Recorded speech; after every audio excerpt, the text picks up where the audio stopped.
90-year-old man's confession to his family kicks off a wild chain of events.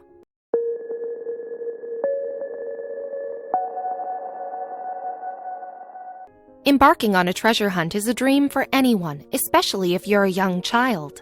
And in 2020, a 7-year-old boy named Theo made the find of a decade at an Idaho resort hot spring and lived out the dream of a treasure hunter. The precious item he spotted was thought to have been lost forever, though something about its curious appearance inspired Theo to track down its origins. A normal vacation. Young Theo was on vacation with his mom over at Trinity Hot Springs in Featherville, Idaho. The boy was very adventurous and was excited to explore the waters. Since he was very small, he was a pro at finding hidden treasures. History of treasure. In pre-K, his teachers would bury little treasures in the playground sandbox for the children to find. Theo would find most, if not all of them, so to ensure there would be enough for the other kids, he was not allowed in the sandbox. But at Featherville Resort, he would have no limitations whatsoever. Among the rocks. Flash forward to Theo at the hot springs. As he swam and explored, he noticed something shiny among the rocks of the pool's floor. He reached down and fished it out of the waters, recognizing what it was right away. Find of the decade. The treasure was a wedding ring, and a very beautiful one at that. Although Theo took great pride in his treasure hunting skills, he knew what the right thing to do was. With his mom proudly supporting him, Theo gave the ring to the resort staff who had a lead on who the owner was. Through the records. Trinity Hot Springs keeps a log of lost, not yet found records. There was only one woman on the list who happened to leave a report saying that she'd lost her ring. They gave her a call right away. Not a match. Unfortunately, that woman was not the owner. She had found her ring later the same day she filed the report. But the report wasn't updated to reflect that. With no other leads, the resort owners decided to take to social media. Social media. They posted on Facebook about the missing ring, but left no description of it. This was to keep the ring safe from strangers hoping to pawn it off and make fast, easy money. They had to be alert for messages from scammers looking to make a buck. Facebook post. Sherry McClure-Laurie had spotted Trinity Hot Springs post and connected with them through the comments section. She had an old photograph of her missing ring that was a little blurry. In Sherry's words, it was a long shot for sure. Back in the day, Sherry had stayed over at Trinity Hot Springs back in the late 70s when she realized she had lost her wedding ring. The staff immediately took action, scavenging the pool for her ring. They could not find it. Lost opportunity. Over the decades, the Hot Springs Resort would clean out the pool and search for many other lost items. Some were found, while others weren't, including Sherry's ring. It just seemed to vanish. Lying in wait. For more than 40 years, Sherry thought she would never see the symbol of her and her spouse's love. There would always be the question of what had happened to her precious keepsake, until little Theo made the incredible discovery. Finally, a match. After commenting on Trinity Hot Springs' post and sharing her photograph, the resort was ecstatic to see the ring in the photograph was the very same ring that Theo had found. All that was left was to reunite them in passion. Celebration. Dozens of family and friends took to the comments section, overjoyed with the unexpected find. Sherry and her family made plans to visit the resort and reclaim her prized possession. They had the help from the Trinity Hot Springs staff, who planned to book them a very fitting holiday. Day of Love. The Facebook post was shared on February 10, 2020, right in the nick of time for the holiday of love, Valentine's Day. Since the holiday was just a few days away, Sherry and her friends believed there would be no availability, but the Springs Resort would not let them lose this wonderful opportunity. A package deal. Trinity Hot Springs commented back, letting them know that there was some availability and even offering a package deal for the whole group. With that, celebration ensued and another familiar name jumped into the comments section. Proud Mom. Rebecca Bloom, Theo's mother, also commented under the post. She shared how proud she was of her 7-year-old boy who chose to do the right thing and give Sherry closure. She said Theo will be thrilled that they were able to find the owner. Trinity Hot Springs replied to Rebecca, "A hero's reward." As a reward for finding and turning in Sherry's wedding ring, Trinity Hot Springs gave a 1-year annual membership for Theo and an adult, most likely his mom Rebecca, with a 5-punch pass. The owner of the resort was delighted to hear all the good news. A message from the owner. Dana Stream over at Trinity Hot Springs was impressed by how everything seemed to perfectly fall into place. She considered this a remarkable way to be reminded of love. Speaking of love, the little treasure hunter herself had some special words to share with Sherry. A caring message. In an interview, Theo said he hopes to continue his treasure hunting, hopefully finding 2 rings next time. The pure-hearted boy ended the interview with a message to Sherry. Happy Valentine's Day. A happy ending.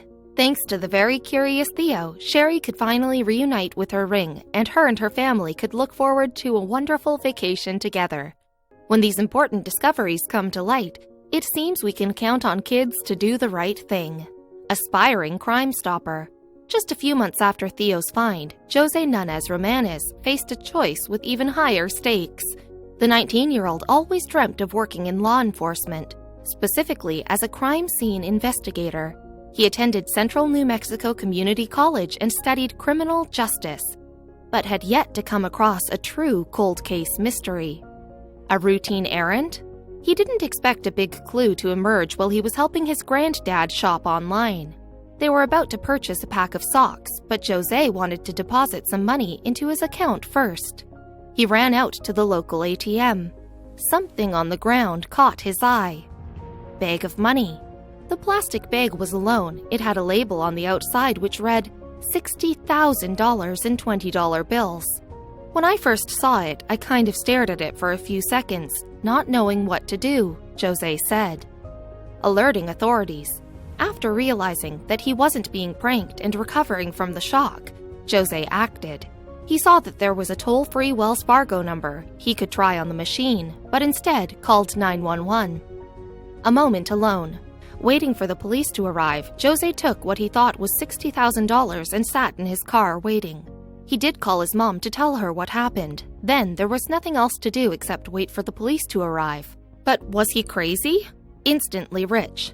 Nobody else was around, nor did the bag appear to have any owner's name on it. The thought had crossed Jose's mind that he could buy just about anything he wanted with that money. All he had to do was drive away. Family values. However, thoughts of family convinced him to do the right thing. My parents have always taught me to work hard for my own. Stolen money would never last you any time, Jose later explained. He would stay put and help authorities get to the bottom of the matter. Big bucks. Jose didn't have long to wait. In a few minutes, 2 cops pulled up and took the bag and Jose's statement. When the officers counted the cash, it turned out the bag didn't contain $60,000. It was actually $135,000. Finding answers. They had a lot of questions. Where did this money appear from? Based on The Wire and Breaking Bad, normally a large bag of money on the sidewalk means some kind of drug deal went wrong. Big mistake. Fortunately, this wasn't the case. The Wells Fargo subcontractor responsible for emptying the ATMs accidentally left the bag of money during a recent refill. We're not sure of the consequences, but someone probably didn't get to keep their job after this. A city record. This marked the largest amount of money ever found and then returned in Albuquerque. Officer Simon Drobick, spokesperson for the city's police, was shocked. I've seen a lot of stuff in 21 years, but this was unique and refreshing for the department and city. But the story wasn't over. An unexpected call. After giving the money to the officers, Jose wasn't expecting to hear from them again. When he was out helping his parents get supplies for their mattress business, Officer Simon called him. Hailing the hero. He asked me how it was to be a hero in the town, and at first I didn't know what he was referring to, Jose said. But then he started telling me about a ceremony to honor me. He wanted me to take my family there and meet the mayor and the chief of police. Fighting temptation. But the student credited his family for his heroic choice. When Jose was waiting all alone with the money in his car, he said he was never tempted to take any for himself. In the back of my head, I was just thinking about my parents, especially my mom, he said. His mom's reaction. What she would do if I came home with the money, and what she would do with her chancla to hit me. Jose continued, laughing. A chancla is a flip-flop, and if you've been on the receiving end of one, it can sting.